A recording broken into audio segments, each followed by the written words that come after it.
با تنبلی، این بار برنده تویی. اولین قدم شروع‌های کوچیک اما فوریه. حتی یه قدم کوچولو میتونه مسیر رو برات شروع کنه و انگیزت رو بیشتر کنه که هیچ وقت تسلیم نشی.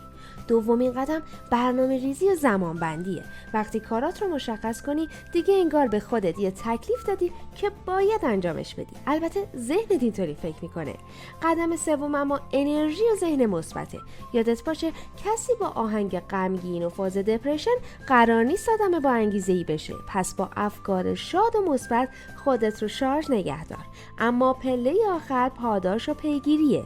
شما باید ته هر موفقیتی، هر پله‌ای که رفتی بگی ایول دم خودم گرم و وقتشه یه جایزه خوب به خودم بدم. منظورم از یه جایزه بزرگ نیست. میتونه یه خوراکی خوشمزه باشه یا حتی یه شاخه گل که به خودت هدیه بدی.